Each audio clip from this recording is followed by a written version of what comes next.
podcast where we will talk to.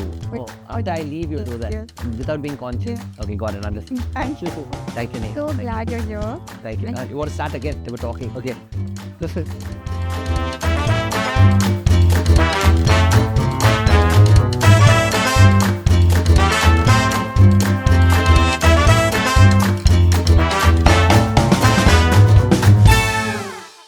Today on the Expressions podcast, we've got a guest who's basically a one-man comedy universe. He's an actor, comedian, writer, radio host, presenter, and the voice behind half of your WhatsApp forwards. You've seen him in Humble Politician Nagaraj, One Cut, Two Cut, and heard him as every character from sarcastic auto drivers to confused uncles, all played by himself. He's quick-witted, endlessly creative, and 100% Bengaluru at heart. We're in conversation with none other than the hilarious and wildly talented Danish Sait.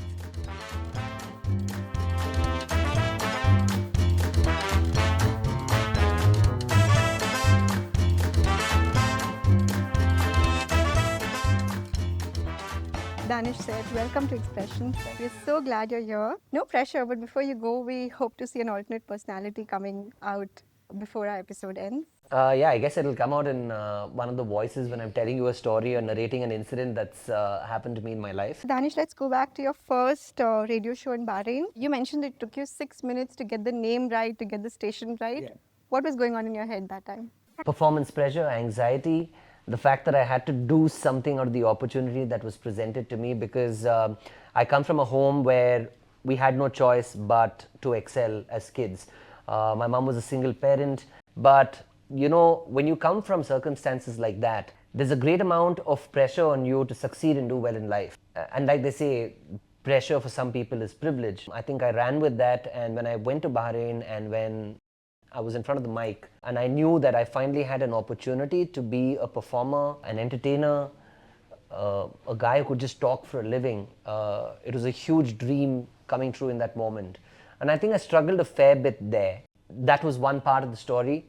18 years later, I can talk for 6 minutes, 60 minutes, 600 minutes, 6,000 minutes. Absolutely. And not goof up. and we all love you for every role and for every character you play. So Thank you. Thank you. Huge applaud to you for that. Thank you. Thank you. So before the spotlight, you were Yeah. also working in event management, I where was. you were behind the desk, maybe writing deck for the performers. Yeah, yeah. How did that influence the way you saw yourself as a performer?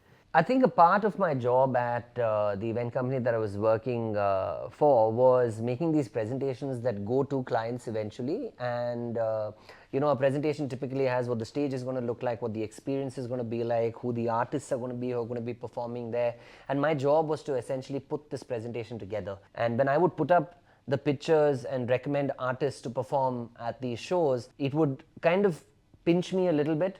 And please, you know, this is probably me saying this many years later. I was never ever as good as the guys I was recommending because they were, you know, in the business for far much longer than me. But when I would put those presentations together, a part of me would always feel that I shouldn't be the guy who's making the presentation, but the guy who's on the presentation being suggested to a client. And I think these things can sometimes break you as a person because you start to harp and be in that problem itself and say, I'm going to dance around this. But what that did to me was that it kind of ignited a fire to say, I need to be here, and that's what I want to do for a living. So I think that kind of fueled my journey into moving to Bahrain, starting radio there, and you know, eventually moving to Dubai. Not finding my ground there and then coming back to India. Your very first prank call, the one where you called a school teacher to help you talk to a girl you liked, Yeah, in Bahrain, yeah. and it didn't even air. No, it didn't air. It didn't air. But I still put it out on YouTube. It's still there. What happened and how did that shape your approach to humor? So Bahrain was a very sort of home run, happy environment, family radio station. There would be people who would listen from the other side of the border. On the Saudi causeway, people would listen to the radio, and it was all very happy. This was disrupting the natural course of how their life was going about. So when I did the prank call, the community in general who was listening to this, Indian radio station was a little shocked because it was one among them who was being harassed on the show in good humor. And when that happened, the radio station just did not understand what to do. So they took it down and they said, this is never going to air again. But that didn't stop me, because I feel like I kind of knew that it was fun, because I had fun doing it. And where that helped me was many years later, when I actually applied for a job at FIBA 104 FM. This was one of those files that I sent, and my mentor, good friend Arai Soonawala, heard this prank call and said, listen, I know you did something like this, why can't you do it here? And that's when my prank call started on radio here in Bengaluru, yeah. During those early days, you were heavily inspired by international radio, prank formats, game shows, character voices. Can you remember any specific show or voice that influenced you?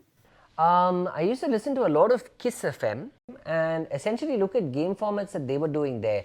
Because see, I'll tell you, at that time, the internet in itself was just this whole new place where you could discover the world.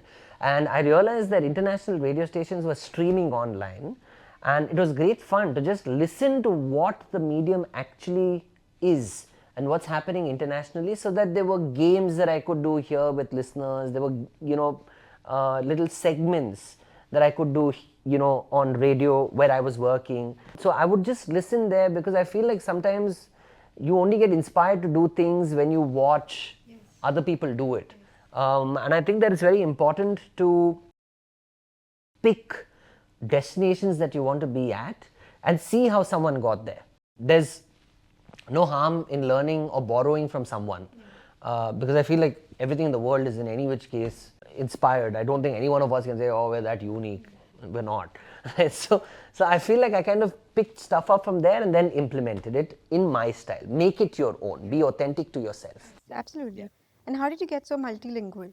I grew up in Bengaluru. My mom used to run department stores. I spent a lot of time on the shop floor when I would come back from my school. And when you are in a place where the traffic is so high, you have human beings coming in from all parts of the society.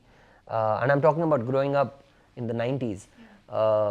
It was a great time. We could interact with people. Everybody who walked into the store was an uncle, or everybody who walked in was an auntie, and they cared about how school went, or they cared about just if my homework is done, or if I went out to play, and they were watchful. And I think interacting with people there, it helped me pick a lot of languages. And I think I didn't know at that point it would come to use many years later. I speak Kannada, I speak Hindi, I speak Dakkini, I speak Tamil, I speak English. Telugu? I can manage if you throw me in a bus stand. I speak Malayalam. I in fact did a Malayalam film as well. Was there ever a part of you that thought, maybe this isn't for me? Or did something click after that? Oh, that happens every single day to me. Where I still wake up and I feel like this is not for me. That just happens. The worst thing about becoming a freelancer and the best thing about being a freelancer is you're constantly living day to day, right? I love my freedom. When I want to take a vacation, when I want to work on something else, when I don't feel like doing something, or when I just know, okay, I need to do it for the paycheck. Sometimes just have to do it that way. There are many days when I wake up feeling like, am I good enough? Do I belong here? Should I do this? Is there a future left? And then there are days when I'm like, this is what I want to do. This is how I want to shape the next 5 years of my life. So it's an ongoing process. Yeah, I feel like every freelancer and every artist goes through that journey. There are days when you wake up and you're like, "Arey, zindagi barbad ho gaya. I can't do anything anymore. Main kya karu? I have nothing more to do after this." And then you find a little spark somewhere and you go, "Okay, there's light there. Let me continue chasing that." You said before that performing gives you a sense of peak clarity. I reach my zenith when I'm playing someone else. Yeah. What does that state feel like for you? Meditative, incredible, amazing, because I'm not myself. I feel like I only got to know who I was as a human being when I was 31, 32. Before that, I had no sense of self. I'm just being honest with you, because I was too busy trying to be someone, and in the process, you forget to just connect with yourself. And I've only started doing that in the last 5-6 years of my life, and more so now, since I've been married, and since I have now, it's been 7 8 weeks that I have a baby now, and I feel like I've spent more time at home than I ever did in those years when I was trying to make a living and a life for myself. When I play a character, I was very happy being outside of the human being that I am, because I wasn't too comfortable just being myself. I didn't know what I liked, I didn't know what I didn't like. I didn't know if I should please people or if I shouldn't please people, and I feel like those are things that I've identified now. But when I was playing a character, I was detached from all of this, and I was just playing something that was in that moment.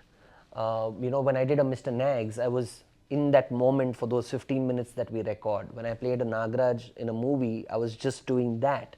When I do an Instagram sketch, I'm playing that, even if it's just a 1-minute sketch. I'm playing 2-3 people, and I'm only saying lines that I've written down from their perspective. None of these are my opinions, none of these are my thoughts. They only represent the characters that I play. Because my thoughts and my ideas of the world, life, are reserved for my friends and family. I went back to your SoundCloud and found Oh, you old- did? I haven't Yes. gone there in a while. Does it still exist? Yes, it does. Great. I forgot my login credentials, yeah. Some old prank calls like Asghar and the mouse in a scooter. Do you ever go back to your old recordings? Do you ever listen to them? Was this the prank call where he puts a banana in someone's scooter? So, I went to Frank Anthony Public School, and this is the kind of shit children did there, okay, when I was very young. So, I kind of used it in a prank call many years later. Do I go back and visit my prank calls? I don't. In fact, when I finished doing them, I broke that relationship was done for me. I had done whatever I had to do, and I thought I had nothing more to offer. And it just stayed that way. Now, of late, I see a lot of the prank calls are back on Instagram, and a lot of the kids are discovering it and sharing it around. It's a great feeling. They keep sending it to me saying that, hey, you should go back and start doing these again. I tried doing one. It's sort of peer pressure. Public is like, do it. So I was like, okay, let's do it. So I went to the studio, I tried recording it, and I sucked. I sucked. I was like, have I lost? Again, right? One of those, arey, zindagi barbad ho gaya, I can't do this again. So I guess I'll just have to go back and try doing it again. But no, I don't revisit the stuff that I've done. Okay. Yeah. You've done radios, even movies, web series, voice work. Is there anything you've not done that you're itching to try? I'm very excited about, the next phase of entertainment and just movies in general. I feel like I want to harness the power of technology, artificial intelligence, and start making content in that zone. I've in fact started educating myself. I'm doing a course right now. Yeah, I'm studying with my wife. Both of us are studying. She's a graphic designer, went to NID, and we're both trying to study and create things. I have a crew that I've worked with for many years. Like one of my friends, Kritarth, he writes with me, incredibly talented guy. He's a part of this. So we're all studying together. This friend of mine called Mohit, he's in on it as well. So we're trying to build something that's really cool, but we realize that you can't run into this with just saying, I'm funny. You also need to know how to use and work the technology and sort of leverage everything that it offers. So we're in the middle of educating ourselves right now. And once we complete our education, you'll see us doing a lot of cool stuff. A lot of cool stuff. That is my plan. I want to do that. I want to tour the world, which I hope to do from next year. I have 2 shows that are coming out. I have done a series with the guys at TVF.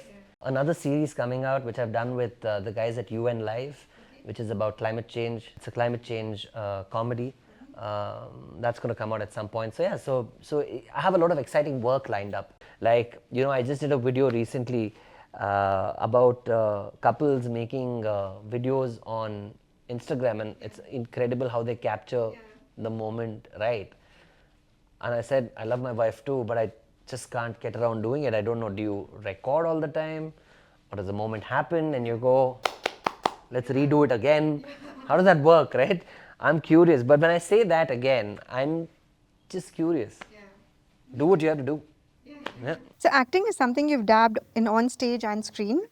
How much of Danish goes into creating these characters? So simply put, can you keep Danish out of a role you play, or is that impossible? The closest I have come to keeping myself in play, yet playing a character, is the show that I've done with TVF. And credit to Arunab and the team there for pushing me to do something that is close to me. I'm not hiding behind a mustache, I'm not hiding behind a wig, I'm not hiding behind a costume, I am just being a regular person. I am very excited to see how people perceive it and how it lands on people. But when I did that, I had a lot of fun. I was very nervous, and I remember telling the director as well, because see, when I did, for example, right, when I did Humble Politician Nagraj, there was none of me there. I was playing Nagraj, who's a character, right? When I did French Biryani, I played a character. Now, I'm not going into how did the movies do and all that, that's for people to decide, but I did what I had to do as a character. But when I've done this, for example, like the show that I'm talking about right now, I've broken away from, I'm hiding behind nothing. And it's just me in front of the camera, and people will see it the way it has to be seen. I'm very excited to know how they feel. I was nervous, but at the same time I was excited, and I feel like I have years. Look, the thing is, if you can do comedy, I feel like you're very self-aware. So there were portions when we were shooting when I was just like shit, right? Like you know you've not done well. And I'd just go back to the director and be like, listen, on a scale of 1 to 10, how bad was I? Right? And the director would just laugh and be like, okay, you can do this better. So then I'd go back and do it again. But to kind of complete the answer about how much of myself goes into these things, look, I take myself to work physically, but mentally I switch off from being myself and I do what I have to do, and when that's done I come back home and I go back to being a husband, a father, a son, a friend. And I think that's far more important than the things that I do in my work life. Stage, screen, or social media, what challenges you the most, and which do you personally enjoy the most? I've had these things in different phases and in different doses of each one of them. I don't think any one of them are really as complex. I enjoy doing all three. I stopped doing stage for a bit because I just didn't feel like it. Like I used to do radio, now I don't feel like it. Films, like, you know, the common joke around my friends and people I work with is you got to leave your house. You can't stay there.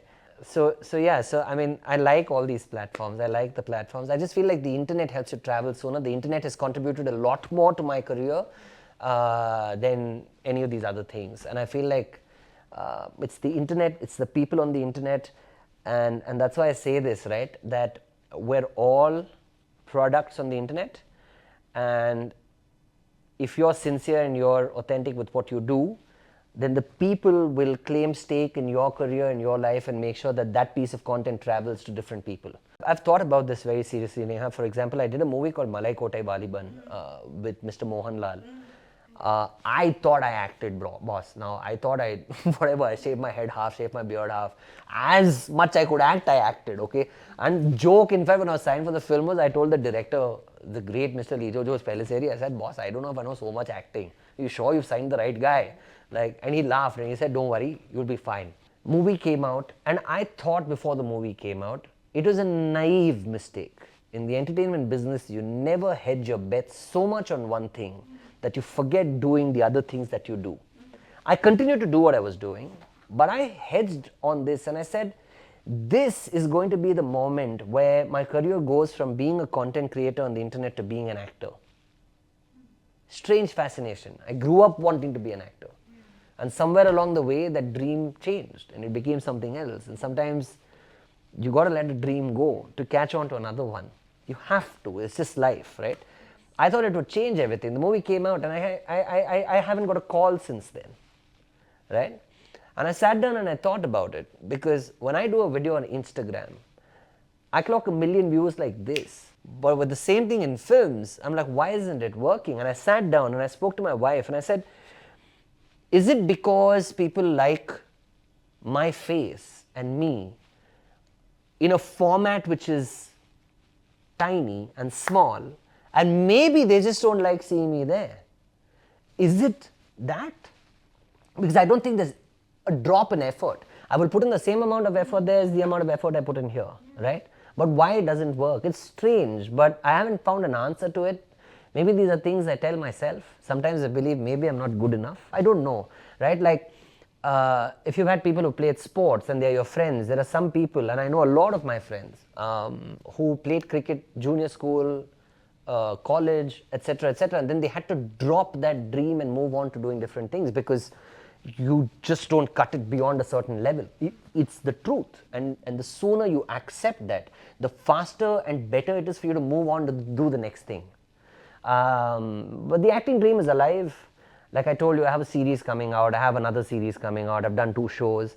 The dream is alive, but I don't think that because it's not achievable now, I don't think it's impossible. I have a life ahead of me, and if not today, if not tomorrow, it will turn around. Like when the great Mr. Puneet Rajkumar used to be around, he would produce my films. He produced 2 of my films, and I loved working with him. He was a friend, and when I worked with him, he would often tell me, do what you do, don't rely on this becoming your full-time career. And I've asked him why, and he said, just follow. I'm telling you what's right for you. And I continued doing what I'm doing till date, and I thank him till date for just giving me that advice, because when my first film came out, Humble Politician Nagraj, you're 26, 27, you think you've arrived. You think you've arrived because everything you've seen up until that point of movies is big stars, glamour, copious amounts of money, fans. And then when you do something like that, the movie was received well, people enjoyed the film, it was a comedy film. I won a debut award at the SIMA Film Awards in Doha, and you win that, and you come back home and you think, where's the next producer coming from? And no one shows up.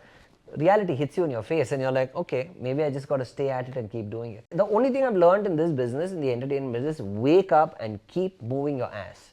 If you're not going to keep working, don't expect that one thing to drop and for you to become this, oh my God. Because look, even if it is successful today on the internet, you still have to wake up the next day and do something else again. So you mentioned about Puneet Rajkumar. Yeah. So Yeah. what was your experience with him and what was your learning with him? Look, one of the most incredible human beings I've ever met in my life. He was a friend.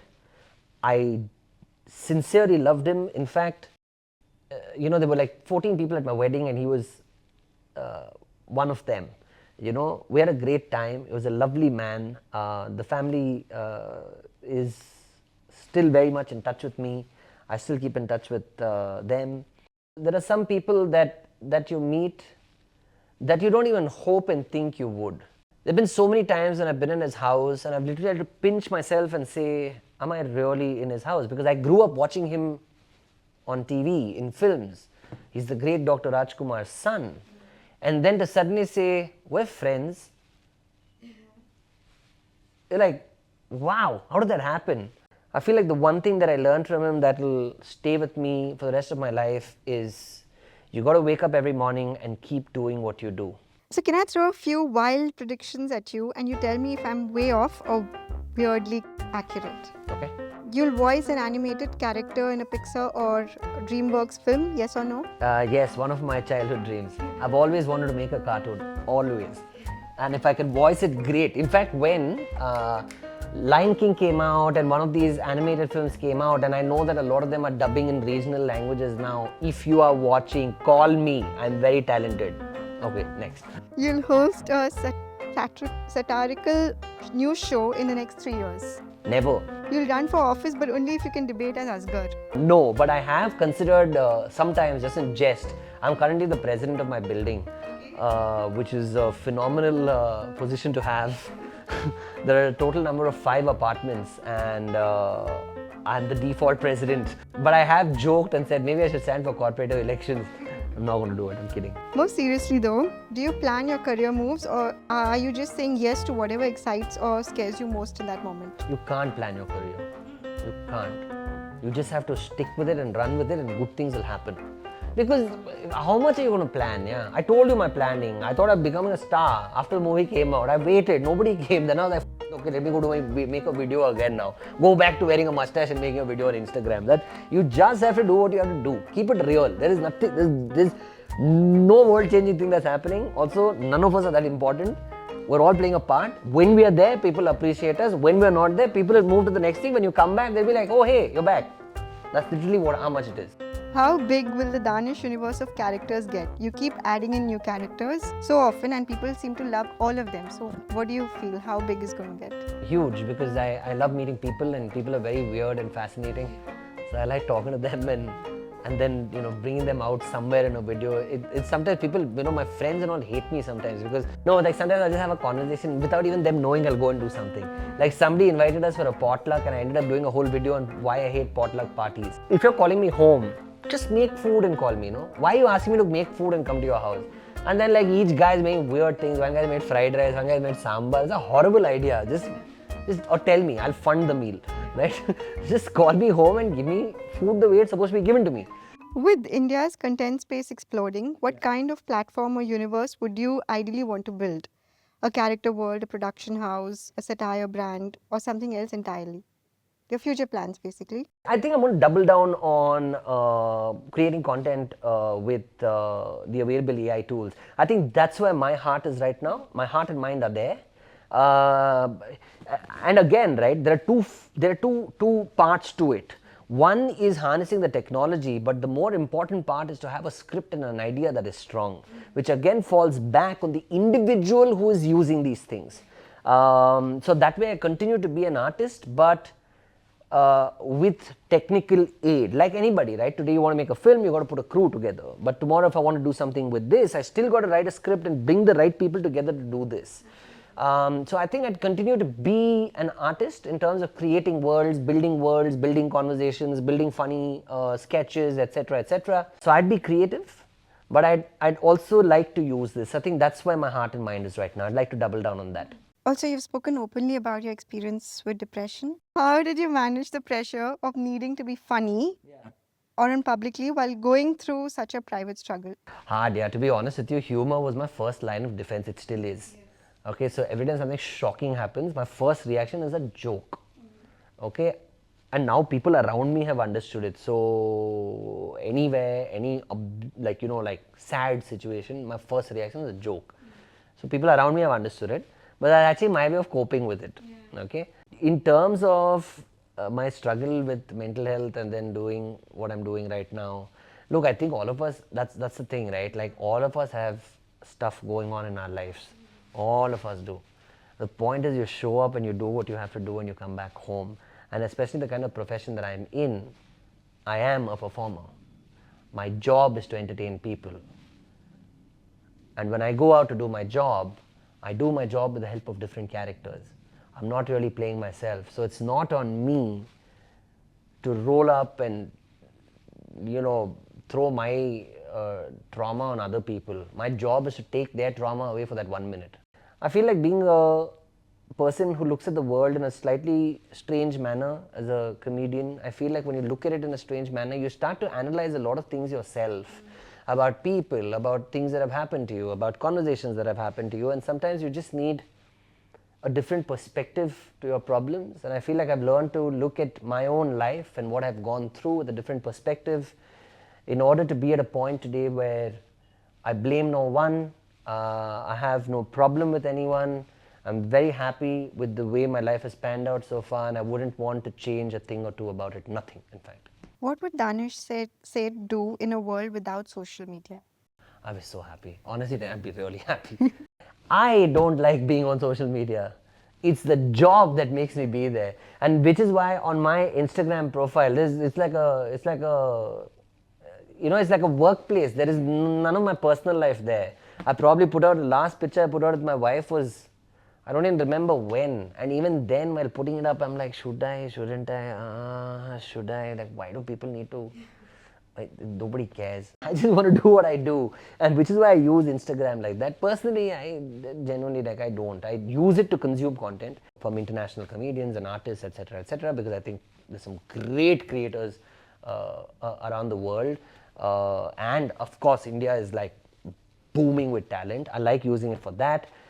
If you look up my YouTube feed, you'll see I love watching a whole lot of cartoons, adult animated shows. So I like using it primarily for work. Personally for me, if social media isn't there, I genuinely do not care. Yeah. And does your wife think you're funny? In bits and parts, she thinks I'm irritating sometimes. She has to tell me to shut up sometimes. And how do you get her to laugh, or how did you propose to her? No, I've actually, my proposal was quite cool actually. So I had a cat called Red, who is my friend for 14 years. You know, he passed away last year. Broke my heart because it's the first time I knew what unconditional love meant, where you just give and you just give. He was a great friend to have, and he passed away. You know, through all the years of my work and, you know, running through life, he was always there. I would come back home and he was the first one at the door. So to not have him there was heartbreaking. And you know, I feel like a lot of people who lose pets grieve a lot, and people who don't have it don't understand it. But you need to know, like, 14 years is a long time. It's a part of you. It's a family member, right? So I remember when I wanted to propose to Anya, I made a cat do a very unlike cat thing. I basically put a ring around his neck and I asked him to run towards her, but he did the most cat thing and ran under a bed. So then I told Anya, why don't you pull him out? So then she spent 15 minutes trying to pull him out of there, and then when he finally came out, there was a ring around his neck. Sweet. That was the proposal that I had. Very sweet. Yeah, it was at home. Everything happens in my house. Proposal also happens in my house. Everything happens in my house. And how does fatherhood feel?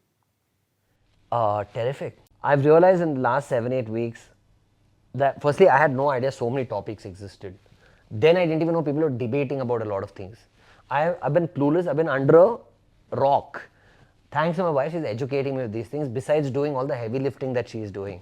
But the moments that I get with him and with her, I just love it, man. It's incredible. It's so sweet. You just look at the guy and you're like, this is a clean slate. He has nothing. He has no opinion. He's incredible, and everything that we feed to him, or whatever the world that he sees, is what he's going to pick up. But from, you know, all the American parenting books that I've read, if I breathe or sneeze around my child, he's screwed.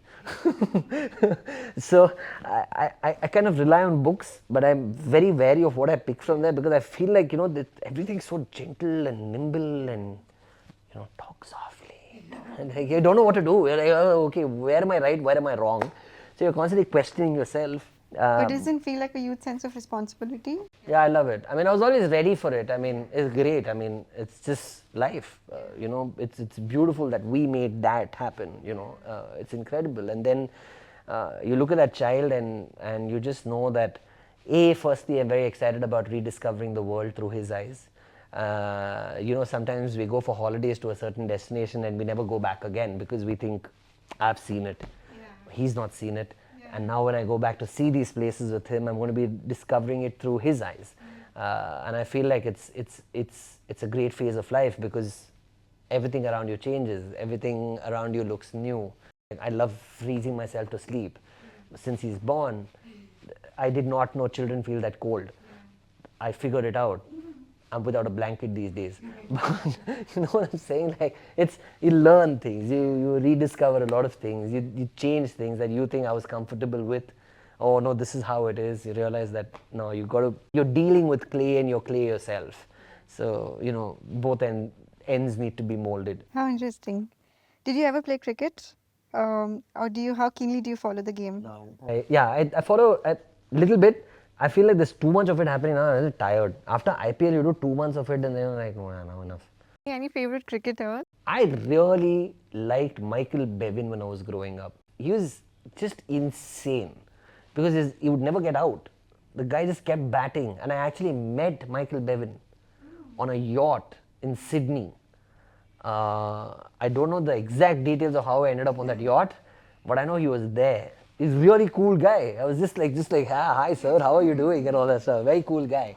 And you know, like being with RCB and spending so much time with Virat and spending so much time with AB and Chris and just basically Bhuvaneshwar Kumar, all the cricketers, Umesh Yadav, everyone, right? They're all fantastic people, yeah.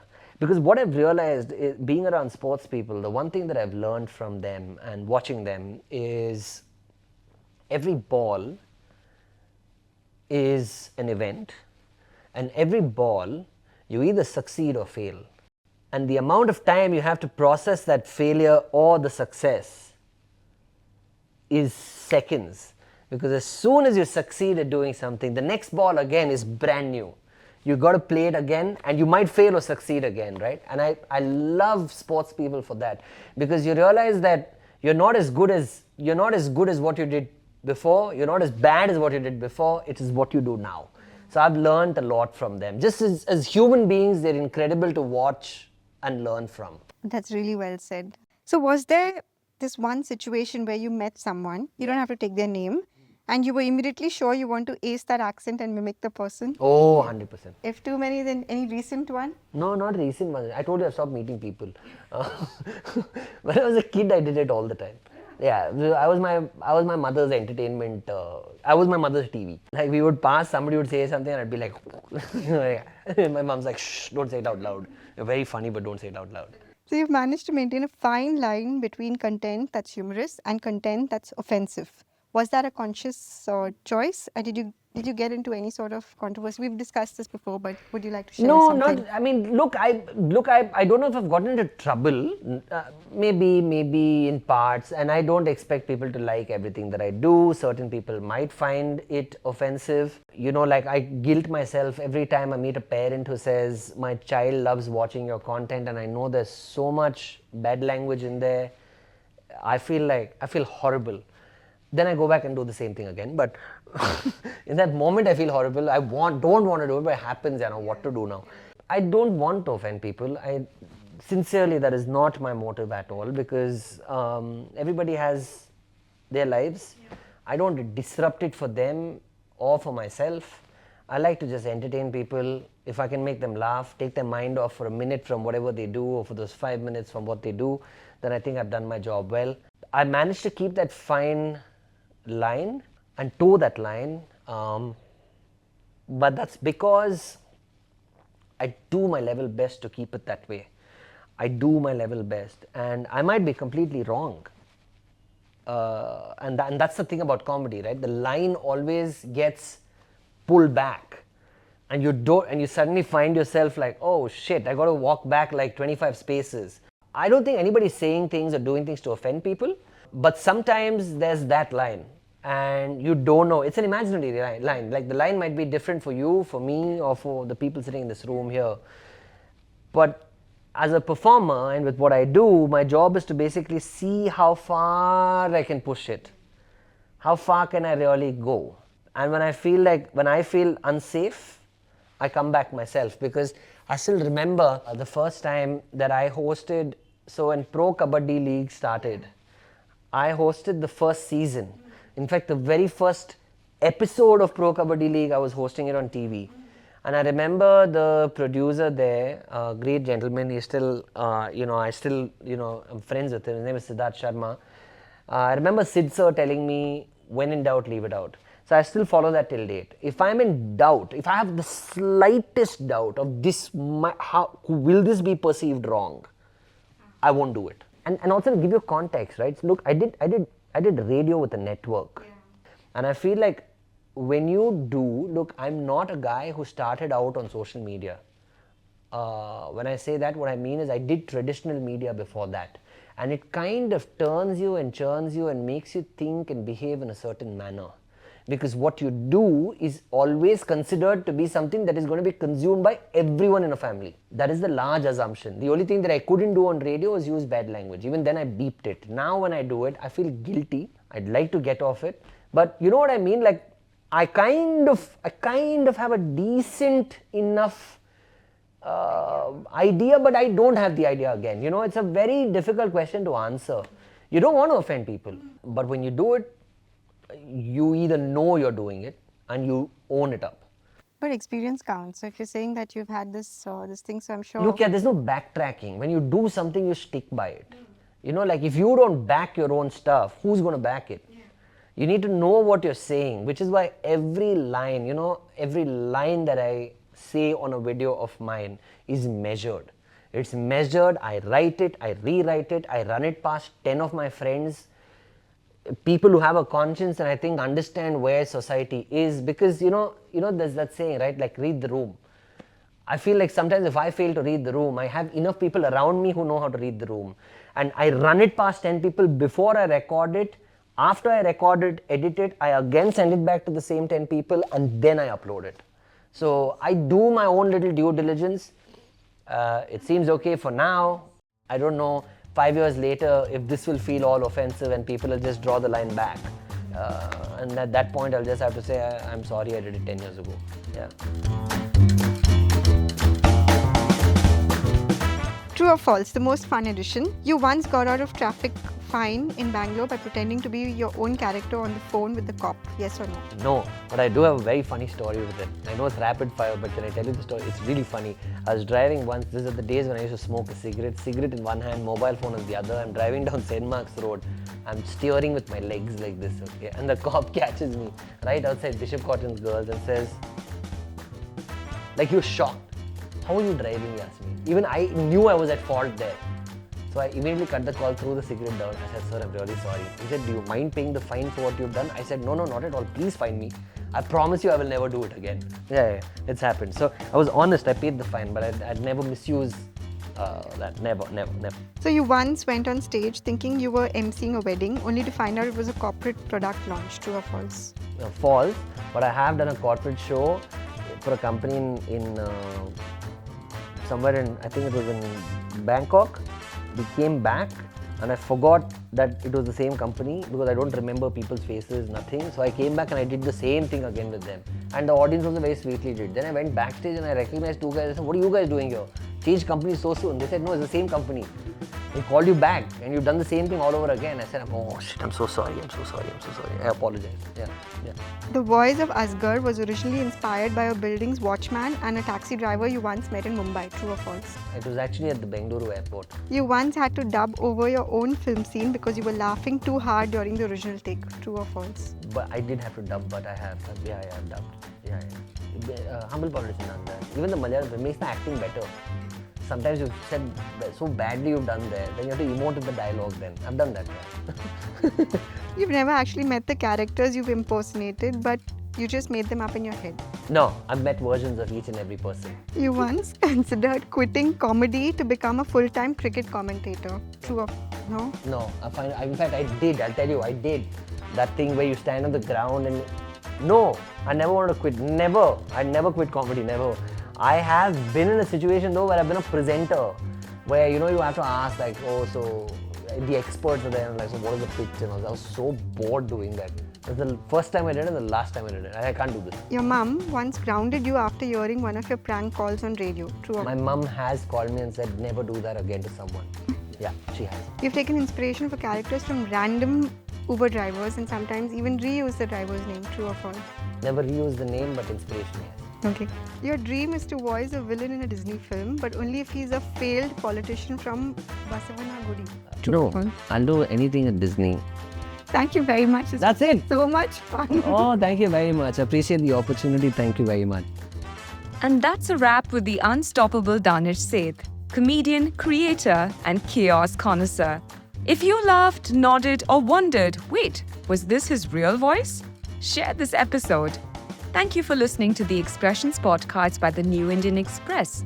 Tune in for a brand new episode coming up next Friday, exclusively on the New Indian Express YouTube channel.